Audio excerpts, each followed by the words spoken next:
Orang tahunya kalau bicara pupuk itu larinya kan ke pertanian. Dulunya itu sudah mereka menggunakan bahan kimia juga, seharusnya itu tidak boleh. Petani milenial itu yang kita maksud adalah yang berani melawan musim. Ketika tahun 2023 itu untuk ureanya kita dapat 17.000. Sekarang 13.000. NPK tahun sekarang kita hanya dikasih 9.000. Dari total kebutuhan 36.000.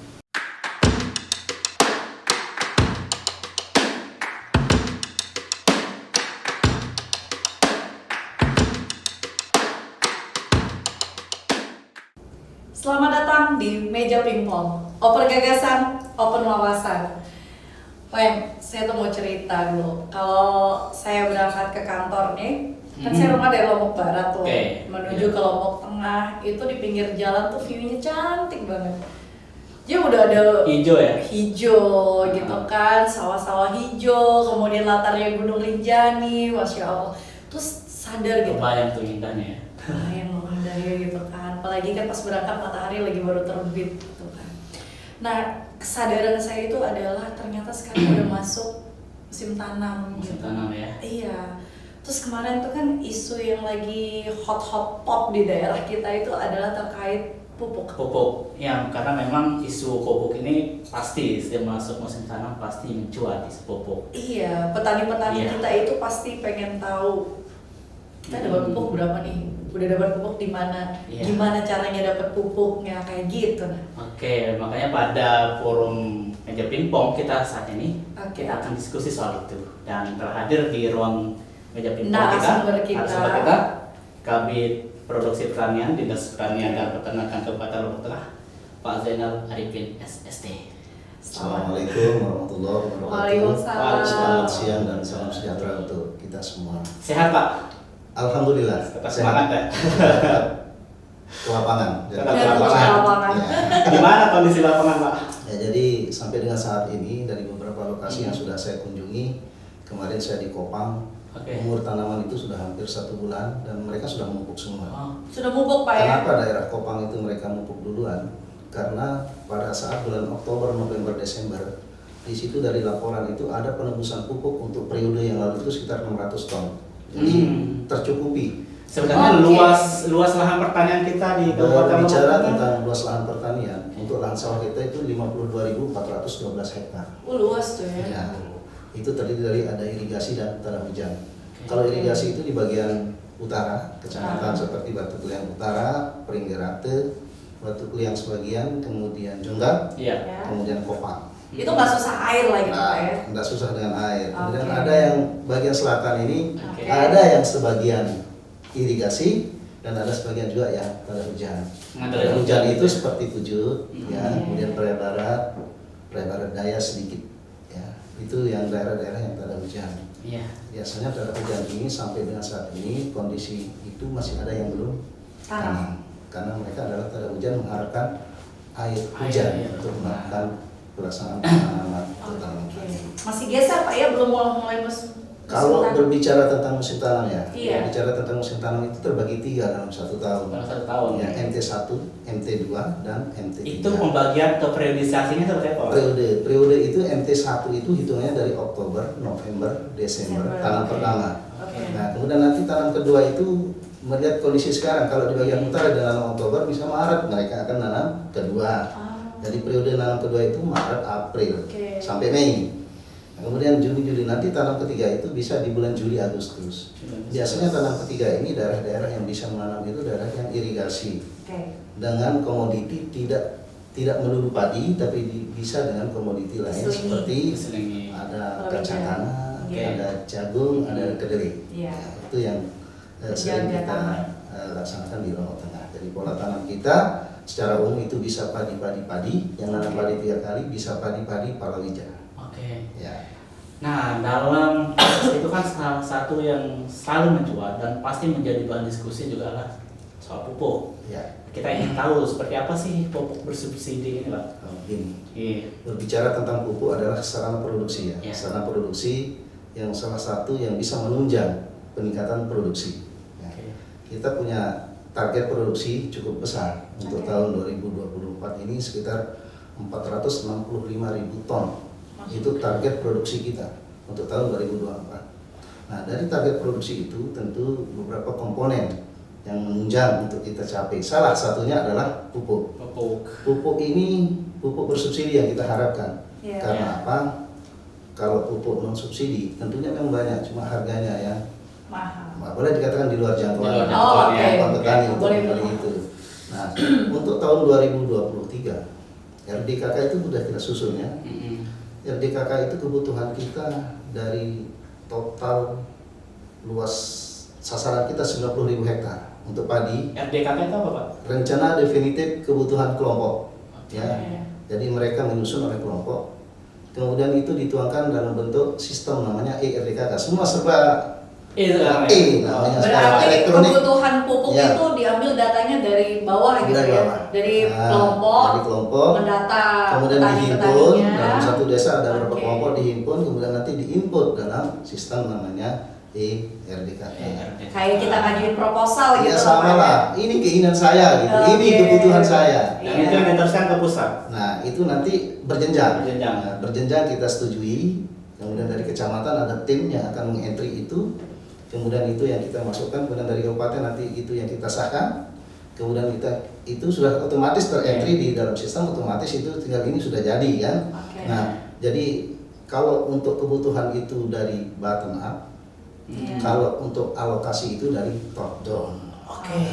Ajukan ke pusat, kemudian tergantung Nanti pusat gitu. Bisa saja miss kan? Pertimbangannya banyak, mungkin pusat apakah anggarannya cukup subsidi atau tidak gitu, karena subsidi ini banyak. Nah, bicara pupuk subsidi ini ada berapa jenis pupuk bersubsidi Pak? Jadi berdasarkan peraturan Menteri Pertanian nomor 10 tahun 2022, ternyata ada perbedaan ya tentang jenis dan komoditi yang mendapatkan pupuk bersubsidi. Jadi kalau mengacu pada Permentan terbaru nomor 10 tahun 2022, ada 3 subsektor yang berhak mendapatkan subsidi pupuk. Subsektor tanaman pangan itu 3 komoditi, padi, jagung, kedelai. Kemudian subsektor perkebunan juga ada 3 komoditi, kakao, kopi, dan tebu rakyat. Kemudian untuk sektor hortikultura juga ada 3 komoditi, cabai, bawang merah, dan bawang putih. Itu adalah komoditi, 9 komoditi yang berhak mendapatkan pupuk bersubsidi. Dan jenis pupuknya itu ada 2 jenis sekarang. Ada 2 jenis. Hanya 2 jenis. Untuk 9 jenis komoditas. Iya, itu urea dan Ponska NPK. Kalau sebelumnya itu berapa? 5 jenis. 5 jenis. Ada Komoditinya juga sebelumnya lebih banyak. Semua komoditi secara umum gitu. Misalnya pangan, tidak hanya 3 kan pangan itu, ada padi dan palawija, ada kacang tanah, ubi kayu dan lain sebagainya. Kemudian perkebunan, ya semua komoditi perkebunan, tembakau. Permasalahan kita kan di situ sekarang. Tembakau tidak berhak mendapatkan pupuk bersubsidi. Rame deh rasanya. Tahun kemarin juga tidak dapat. Gitu. Sekarang juga tidak dapat. Itu diimplementasikan mulai tahun kemarin Pak? Ya, 2023. 2023. Ya, sudah kita laksanakan Permentan nomor 10 itu di tahun 2023. Bagaimana respon di bawah? Awalnya memang sempat ramai, tapi kita mau bilang apa itu sudah kebijakan. Karena untuk dari undang-undangnya, dari Permentan yang dibentuk itu adalah hasil kesepakatan dari Ombudsman, kemudian juga dari Komisi 4 DPR RI dengan pemerintah gitu ya. Sudah terwakili lah, orang menjadi wakil-wakil kita juga ikut andil menentukan itu. Dan satu lagi, yang berhak mendapatkan pupuk subsidi itu adalah petani yang sudah terdaftar di dalam kelompok tani dan masuk dalam SIMLUHTAN, Sistem Informasi Penyuluhan Pertanian. Itu semua tersistem. Bagi mereka yang tidak masuk kelompok, otomatis dia tidak bisa. Nggak ada. Nah, di dalam proses SIMLUHTAN ini, tahun 2023 kita sudah diberikan kesempatan untuk memperbaiki itu. Sudah 3 kali dari bulan April sampai bulan akhir tahun kemarin Juni. juga sibuk banget. Ya, dari April Juni dulu untuk perbaiki sistem itu. Karena apa? Data di SIMLUHTAN itu harus terkoneksi dengan data Dukcapil. Permasalahan yang muncul di situ. Itu rame bakalan tuh karena ada data yang miss gitu kan. Akhirnya setelah itu kita masukkan di dalam SIMLUHTAN karena namanya kita mau ngurus orang banyak ya. Orang banyak itu kan tidak 1-2 pola pikirnya gitu. Ada yang merasa enggan kadang-kadang kelompok-kelompok itu untuk memberikan data yang benar kepada itu apa aja sih kita. Pak? Sebenarnya kayak KTP, NPWP gitu yang dikasih. Seharusnya yang paling pasti itu KTP. KTP. Karena itu yang harus bersinergi dengan Dukcapil. Ternyata KTP itu banyak yang belum berubah gitu dari data Dukcapilnya sendiri. Sedangkan by system itu yang dipakai adalah yang sesuai dengan Dukcapil gitu. Jadi di satu sisi kita ingin semua masuk gitu. Tetapi kita masuk di sistem ternyata ada komponen lain yang memang harus kita lengkapi. Nah, ketika berbicara KTP ini tentunya apakah akan ranah kami di pertanian. Cuma beberapa langkah yang kami lakukan sekarang adalah mengumpulkan di dalam kelompok itu berapa sih yang tidak bisa masuk gara-gara KTP tidak valid dengan Dukcapil. Kami himpun untuk segera itu menjadi bahan kami untuk kita lanjutkan ke Dukcapil untuk segera melakukan perbaikan-perbaikan. Masya Allah, berarti ternyata Dinas Pertanian kita itu sudah melakukan upaya untuk mengatasi miss tadi ya. Cuma orang tahunya kalau bicara pupuk itu larinya kan ke pertanian. Iya benar. Padahal kita berbicara pupuk tidak hanya menjadi kewenangan kami gitu, ada dinas lain gitu ada kan. dinas lain. Soal data. Iya. Pertama ya kan. Betul. Nah, Jadi selama masyarakat tidak masuk dalam kelompok, dia tidak bisa dapat alokasi itu. Ya. Oke, jadi kata kuncinya masuk kelompok, masuk dalam simultan, sudah terintegrasi dengan Dukcapil. Dan itu yang melakukan teman-teman penyuluh. Untuk mendata itu teman-teman penyuluh. Karena kita punya admin di masing-masing kecamatan untuk melakukan entry. Oke. Oke.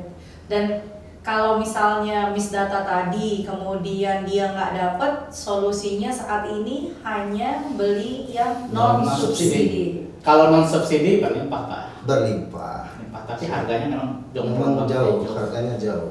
Kalau beli yang non subsidi pakai kartu Pak? Tidak pakai, bebas. Bebas, hanya menggunakan tadi. Tidak menggunakan apa-apa. Kalau yang non subsidi. Yang non subsidi bebas beli. Bebas itu pasar bebas lah. Siapapun boleh membeli. Tidak menggunakan. Tetap zamannya yang punya duit yang berkah. Ya kan pemerintah sudah menyiapkan itu kan alokasi pupuk yang bersubsidi seperti itu. Solusi kita hanya itu aja Pak. Kalau kadang kan orang terpikirkan gitu kalau dengan pupuk organik Pak, gimana sih dengan pupuk organik? Jadi begini, pupuk itu kan ada dua jenis secara umum ya, ada organik dan anorganik. Organik itu fungsinya, organik itu adalah memperbaiki struktur tanah. Jadi tanah-tanah kita ini kalau kita jejali terus dengan pupuk yang anorganik, coba kita habis lihat. Air tanah, air yang menggenang itu tidak bisa tahan lama kadang-kadang. Karena memang tanah kita itu sudah padat dan sudah kering dan tidak bisa tahan lama. Itu yang perlu kita perbaiki dengan strukturnya. Strukturnya itu menggunakan pupuk organik.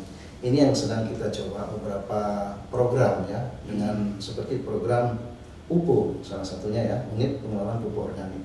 Nah di dalam satu kelompok itu kita mencoba untuk memadukan dengan sumber-sumber lain yang ada di situ. Misalnya ada kandang, kemudian ada bekas-bekas jerami, kita panen itu kan salah satu bahan kita untuk membuat pupuk organik. Udah jalan Pak ya sistem itu? Sebagian sudah jalan. Itu ada film proyeknya Pak ya? Ada, kemudian di Mas-Mas dulu itu terkenal juga dengan itu. Kemudian ada juga di Stanggor. Banyak tempatnya. Sudah banyak. Cuma kita dalam kapasitas yang besar itu belum, ya masih skala rumah tangga. Ya, jadi kalau kita mau mengacu kepada aturan bahwa kalau kita ingin memperbaiki struktur tanah itu kita butuh dalam 1 hektar itu 10 ton. 10 ton. Pupuk organik, pupuk kompos. Dan itu butuh proses waktu yang lebih panjang Pak ya? Kalau ya misalnya sekarang orang berbicara tentang bagaimana kita menghasilkan bahan organik. Tentunya kalau oke lah kita lebih spesifik mengatakan beras organik. Beras organik itu tentunya mulai dari proses awal. Untuk mengatakan bahwa lahan yang kita gunakan itu organik itu butuh proses, tidak 1-2 tahun itu. Pantes mahal. Harus lama. Karena kalau sudah itu jalan, seterusnya akan lebih enak. Gitu. Bagaimana kita mendorong kelompok-kelompok tani ini untuk mau mencoba? Pernah kita ada kerjasama dengan BI. Waktu itu kita di Muncan. Pada saat itu Pak Bupati hadir, Pak Bupati Suhaili dulu di Muncan. Awalnya memang jalan, tapi kan kalau kita katakan organik itu bukan organik, semi organik. Karena apa? Di hulunya itu sudah mereka menggunakan bahan kimia juga. Seharusnya itu tidak boleh gitu. Harus betul-betul steril. Bisa nggak gini Pak? Jadi Ini Edukasi lagi sebenarnya tadi. Itu Ya. berarti petaninya bukan yang petani milenial, Pak ya? Bukan. Jadi Kalau kalau- milenial itu misalnya kalau gini. digeser karena kan sistem untuk sesuatu yang petani. baru kita butuh kebijakan yang lebih tegas seperti Ya, siap. Nah, bisa nggak seperti ini? Misalnya Dinas Pertanian mengharuskan kelompok pertanian, kelompok tani Ya. untuk memulai menerapkan pupuk organik. Ntar dulu, Mungkin kalau tidak mengharuskan itu, Wen, Keseluruhan, sebagian aja. kita butuh kepastian pasar juga. Kalau saya sebagai petani diwajibkan Nah, seperti itu itu oleh bagian dari dinas. edukasi. Kita mulai dari hal-hal yang kecil, Oke. bertahap. Gimana tuh, Pak, menurut Mungkin Bapak? begini ya. Kami lagi berbeda nih, Pak. Secara teori ya kita Iya. bicara organik itu kalau kita di awal-awal kalau kita tidak menggunakan organik, misalnya tahun pertama kita Iya. coba sekarang, maksimal hasilnya itu tidak akan semaksimal kita menggunakan anorganik. Oke. Pasti akan lebih rendah. Hasil produksi dengan anorganik jauh lebih Ya. besar daripada yang organik. Ya, Satu. itu Oke. produksi ya. Kemudian yang kedua, pola pemikiran masyarakat kita ini belum terbiasa dengan hal-hal yang seperti itu. Kalau kita melakukan analisa, misalnya analisa usaha tani, tentunya kalau desain dari harga, nah ada prosesnya. Untuk pasaran kita mengatakan organik itu dibawa kemana dulu? Iya. Pasarnya belum dapat tuh segmen Kalau pasar yang untuk ambil. padi mungkin agak berat ya. Iya. Tapi ada komoditi lain yang kemungkinan bisa kita Bisa. laksanakan untuk organik seperti sayuran. Oke, Itu siap. sayuran masih bisa. Siap. Ya, karena misalnya Dan waktunya lebih singkat. kemudian sayuran ini kan, nah itu yang saya maksud, tidak mesti harus milenial itu harus berkomoditinya di padi, itu kan. Oke. Bisa saja komoditi sayuran yang memang lebih menguntungkan menurut saya gitu. Seperti cabai. Sekarang musim hujan. Iya. Petani milenial itu yang kita maksud adalah yang berani melawan musim ketika mereka berusaha hati untuk mendapatkan income yang lebih besar. Iya. Cabai kalau kita mau nanam sekarang akan panen di musim hujan di bulan Maret, harganya sudah beda apalagi puasa. Roket ya.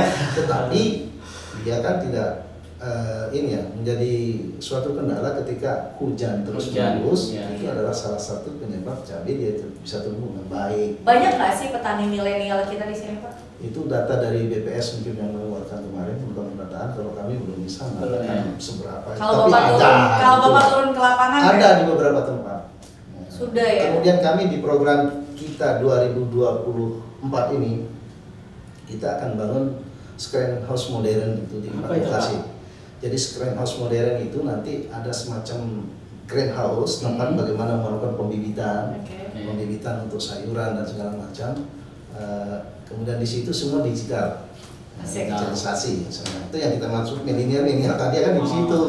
Kalau petani-petani baby boomers tuh. Kalau yang umur 50 tahun sudah mengoperasikan itu kan tidak bisa. Iya, iya, iya. Ya, di situ nanti misalnya dia mau nyiram setiap 5 jam atau setiap 3 jam Udah otomatis ya, Pak, ya? otomatis terkoneksi. Iya. Itu ada 4 titik. Sudah mulai Belum. Kan akan ya. akan Di kita tahun berapa? Sekarang. Sekarang 2024. Kemudian ada namanya pangan lestari. Oke. Pangan lestari ini kita nanti sasarannya itu adalah KWT. Kalian Kelompok wanita. wanita Betul, ya. tani. Oh, Jadi kita wanita tidak tani. hanya bapaknya yang kita sentuh nih, Oke. ibunya perlu disentuh gitu Iya. kan. Kalau dia Memanfaatkan nggak bisa, pekarangan rumah ya. Oh jadi iya, harus siap, kita sentuh siap, juga siap. ibu-ibunya dengan program Iya. namanya P2M. Nah, di situ nanti kita akan latih mereka cara melakukan pembibitan. Jadi pekarangan itu kita bisa manfaatkan Efektifkan. minimal untuk kebutuhan sehari-hari. Ah, ini Misalnya nih. cabai dalam Salah satu polybag. penjaga stunting itu nih. Ya, salah satu. Iya. Dalam polybag kan itu bisa kita manfaatkan. Kita nggak jadi beli yang banyak untuk kebutuhan sehari-hari seperti terong, Iya. tomat, Iya. cabai. Iya. Bisa Nah, kita kembali ke manfaatkan. pupuk, Pak. Ya, Kuota pupuk bersubsidi kita apakah tahun ini masih sama dengan tahun sebelumnya? ya. Dari alokasi yang kita diberikan, kalau saya bandingkan dengan tahun 2023 itu berkurang. Berkurang ya. Ya. Tahun 2023 itu untuk ureanya kita dapat 17.000. Oke. Sekarang 13.000. Jauh ya. Padahal kebutuhan kita sekarang 26.000 untuk urea. Yang kita diberikan hanya 13.000, hanya 53% dari kebutuhan. Kemudian NPK. Nah, NPK tahun sekarang kita hanya dikasih 9.000 9.000. dari total kebutuhan 36.000. Hanya 29%. Nah, kalau kita berhitung 1 tahun, jelas itu kan tidak akan cukup. Betul. Tapi kita melihat MT1 sekarang. Oke. Jadi musim tanam pertama, menurut rencana kebutuhan itu kita butuh 12.000. Jadinya kami di Dinas Pertanian khususnya selalu berkoordinasi dengan pemerintah provinsi juga dengan pusat bahwa untuk kebutuhan MT1 ini 12.000 kalau mengacu kepada alokasi itu tetap tidak cukup.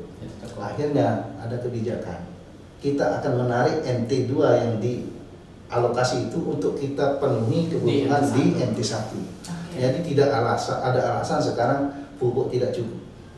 Cukup. Ada ternyata kebijakan untuk mengatasi itu. Kenapa kami mengambil kebijakan seperti itu? Kami dapat surat dari Dirjen Sarana Prasarana Kementerian Pertanian tertanggal 12 Januari 2024 bahwa berdasarkan pidato Bapak Presiden di mana-mana akan ada tambahan sebanyak 14 triliun untuk subsidi pupuk tahun 2024 disetarakan 2,5 juta ton. Nah, makanya ada surat itu kami berani ambil MT1. Iya, untuk mencukupi. Nanti itu menjadi kebutuhan MT2 dan MT3 adalah tambahan itu. Kita berpikirnya 4 bulan lagi ya. Nah, yang sekarang dulu. Jadi tidak alasan mengatakan bahwa pupuk tidak ada. Tidak ada alasan ya. Iya, tidak ada alasan. Jangan ribet dulu di MT1. Jangan ada ribet di MT1. Semua sudah tersedia sekarang. Selama Anda masuk kelompok tani. Itu tahapannya seperti apa sih, Pak? Jadi tadi kita untuk mendapatkan jadi model penebusan ya. Model penebusan. Sekarang sudah model menyusun RDKK itu kelompok tani didampingi penyuluh menyusun RDKK. Dengan di situ ada luasnya berapa mereka menanam dan jenis tanamannya apa. Kemudian itu dihimpun, kemudian di-entry oleh teman-teman kita di kecamatan. Kemudian kita upload, kita sahkan di kabupaten sudah jadi. Nah, akhirnya muncul alokasi. Alokasi itu adalah mereka pusat langsung yang menentukan. Kita tidak meng-entry lagi. Jadi pusat sudah langsung tidak gitu. Nah, setelah itu jadi kami ambil itu, kami cetak, itu kami jadikan SK Bupati. SK Bupati terbit kemarin pas mau tahun baru itu dia terbit SK Bupati kita karena terlambat. Itu yang kami kejar. Dan sudah terbit SK Bupati, di situ tertuang per kecamatannya berapa, per NT-nya berapa dari alokasi yang sudah dialokasikan oleh pemerintah pusat. Kemudian bagaimana model penebusan? Jadi pupuk Indonesia, produsen ini kan pupuk Indonesia. Kemudian di masing-masing kita ada namanya distributor. Lombok Tengah kita 5 distributor. Untuk 12 kecamatan. Distributor pertama itu Dewi Tani. Dewi Tani itu dengan wilayah kerjanya di Kecamatan Praia Barat. Kemudian ada Ilham Tani yang di Renteng. Wilayah kerjanya itu 2 kecamatan yaitu di Janopria dan Praia Barat Daya. Kemudian ada Tani Cemerlang. Tani Cemerlang ini wilayah kerjanya di Praia Tengah. Kemudian ada Puskut NTB, wilayah kerjanya itu Batu Keliang, Peringgirate dan Batu Keliang Utara. Satu lagi yang paling banyak wilayah kerjanya adalah CP Fortuna. CP Fortuna itu 5 kecamatan dan kecamatannya luas-luas. Satu Kecamatan Praia Timur, kemudian Kecamatan Pujut, kemudian Kecamatan Praia, Kecamatan Kopang dan Jonggat. Nah, itu. Dan jumlah pengecer kita di Lombok Tengah ini 178 pengecer. Dari distributor ke pengecer. Distributor akan menembus di produsen. Nah, di situ nanti dia akan menembus sesuai dengan per NT itu. Ketika ada kebijakan NT2 boleh diambil, dia akan nembus lagi. Nah, di distributor ini juga nanti masing-masing pengecer itu sudah memegang jatahnya masing-masing. Nah, kelompok-kelompok tani yang sudah tertuang di dalam alokasi itu, misalnya di kelompok di salah satu contoh misalnya di Pengadang misalnya, ada 9 kelompok tani bernaung di pengecer A. Jadi pengecer A ini sudah memegang nama-nama orang yang tercantum di kelompok-kelompok itu. Jadi itu yang akan boleh mengambil menebus di pengecer. Itu perwakilan kelompok, ketua kelompok. Atau bisa orang pun boleh. Aturan sekarang ini boleh orang ngambil jatahnya dia. Ambil jatahnya dia. Nggak harus nunggu ketua kelompok. Jatah itu berdasarkan luas lahan yang sudah tercantum di alokasi tadi, berdasarkan RDKK itu. Karena kita mau ngambil yang MT2, jadi boleh mereka. Berarti nggak perlu titip-titip uang dulu. Sebenarnya kalau berbicara tentang itu, pengecer itu adalah orang yang punya modal. Jadi seminggu sebelum petani butuh, barang itu sudah ada di situ. Itulah aturannya.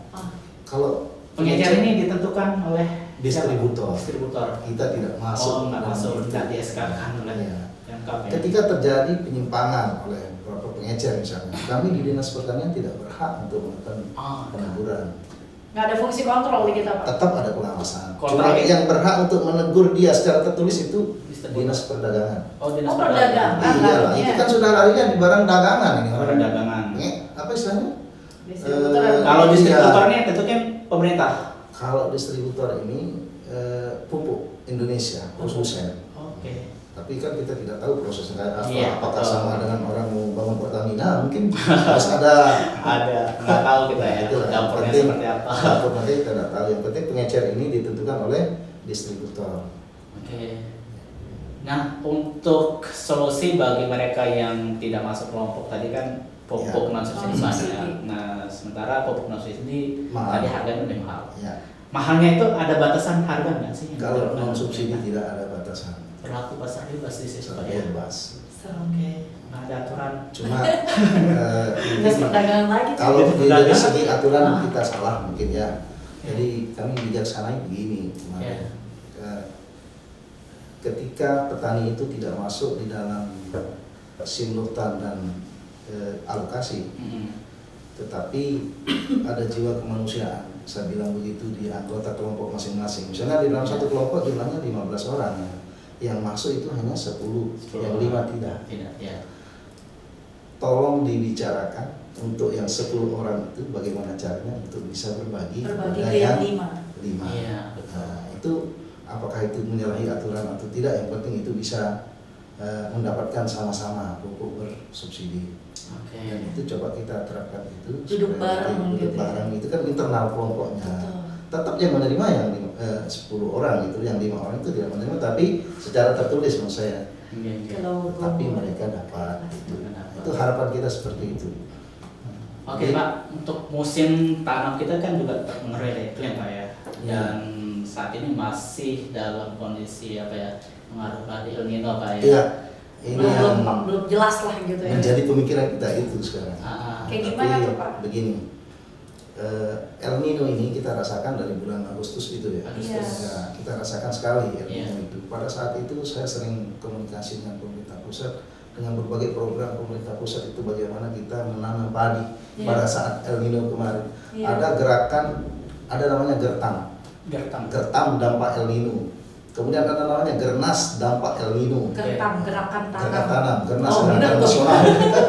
Ada gerakan nasional, ada gertam. Oke. Nah, itu kita sudah usulkan ya. Tapi kami tidak berani ke daerah selatan kan, harus ke utara. Utara ini kita coba bagaimana seharusnya kan kalau padi ini kan risikonya berat gitu kan. Iya. Pertama risiko berat kalau terus menerus ini kan hama penyakit itu bisa membludak nanti. Oke. Gara-gara siklusnya kita tidak putus gitu. Iya. Sebenarnya pola tanam itu fungsinya banyak gitu untuk memutus siklus hama sebenarnya. Iya, iya. Supaya jangan terus ada makanannya kan, harus diselang-seling gitu kan. Nah, untuk antisipasi ini tentunya tidak menjadi tanggung jawab kita semata-mata Dinas Pertanian ya. Karena kalau daerah selatan ini mau dipaksakan mau nanam pun kalau belum ada hujan pun tidak bisa. Susah. Akhirnya Gandengan sama siapa, Pak? ya PU bisa. Oh, Kan, PU. kan, Oh, irigasi. Irigasi. Oh. Jadi itu Tapi yang kan kita irigasi harapkan. juga tergantung curah hujan, Yang Pak. utara maksud saya kan. Oh, Yang iya. utara kan sumber airnya Yang jelas utara, ya. itu. Di utara sumber air sedekat. Jadi ketika selatan ini tidak mampu memenuhi target misalnya, Iya. utara ini kita paksakan dia untuk bisa nanam 3 kali gitu kan, karena adanya air yang tersedia. Nah selatan ini tentunya kita tidak terfokus hanya tanaman padi. Oke lah musim tanam pertama ini sampai dengan hari ini kita belum tutup tanam, Oke. baru sampai 30.000 sudah Januari. Seharusnya Januari tahun kemarin itu kita sudah tutup tanam yang 52.412 itu. Ini ada tersisa sekitar 12.000 yang kita belum tanam di daerah selatan. Tentunya ini menjadi catatan kita ketika mereka daerah selatan ini tentunya ada juga yang nanam 2 kali Pak. Nah kalau memang mereka tidak bisa nanam 2 kali besok, kalau El Nino ini masih terus berlanjut, tentunya ada komoditi-komoditi lain yang kalau kita mau tekuni itu luar biasa keuntungannya. Apa tuh, Pak? Seperti hortikultura, ada Oke. melon, ada semangka, Oke. ada cabai, ada bawang. Oh. Nah, itulah kita coba gitu kan. Jangan fokusnya jangan fokus padi, padi. gitu ya. Padi ini memang kebutuhan dasar kita. Iya. Tapi kalau berbicara tentang usaha tani yang menguntungkan itu padi itu tidak akan pernah bisa menguntungkan. Tapi Hanya gimana dengan cukup- target swasembada, Pak? Cukup untuk kebutuhan sehari-hari. Nah, Terus kalau dari- target itu kan nanti Yang saya bilang tadi daerah utara ini kita coba kita genjot dia untuk memenuhi kebutuhan itu. Lombok Tengah udah swasembada beras kan 2023. Berbicara tentang swasembada, jadi kalau kita mengacu kepada jumlah penduduk Lombok Tengah, anggaplah 1.100.000 ya data terakhir. Sementara kebutuhan per kapita per tahun untuk satu orang itu kan 123 kg per kapita per tahun. Jadi kebutuhannya hanya 135.000 ton beras setahun Lombok Tengah. Sementara produksi kita bisa sampai 350.000 ton beras. Kita itu surplus. Kita nggak pernah kekurangan. Tidak pernah. Jadi penyangga nasional. Ilustrasikan seperti itu. Jadi nggak apa-apa geser komoditi, nggak hanya padi doang. Kalau kita berbicara parameter yang gampang aja kita mengukurnya. Kalau ada orang begawi, orang meninggal di kampung-kampung, yang dibawa itu apa? Beras. Itu menunjukkan beras itu ada di rumah-rumah. Semangat banget. Iya. Terus kali juga Mbak ada yang bawa semangka, bawa melon. Jarang. Ya. Kalau dari kota-kota mungkin bawa itu kan biasa. Coba di kampung lihat, nggak ada. Pasti beras yang dibawa. Oke. Kemudian kita lihat juga healer-healer kita yang banyak. Coba lari ke sana, pasti ada beras. Pasti ada beras. Akhirnya insya Allah kita tidak ada masalah seperti itu. Tapi kan kebutuhan itu kan tidak hanya beras, kalau manusiawi ini, manusia ini banyak kebutuhan kita. Baik, pupuk aman tuh. Aman. Udah ada Aman. kebijakan ya. Untuk MT2, MT3 insya Allah ada solusi. Ada solusi, tinggal menunggu aja. Nggak perlu pusing. Oh iya. Tinggal revisi BIPA di pusat selesai. Baik, terima kasih banyak Pak. Insya Allah ini informasi yang akan bermanfaat bagi petani kita, masyarakat kita. Oke. Tiap tahun tanam padi, swasembada beras harapannya. Kita sudah berdiskusi, jumpa lagi di podcast selanjutnya.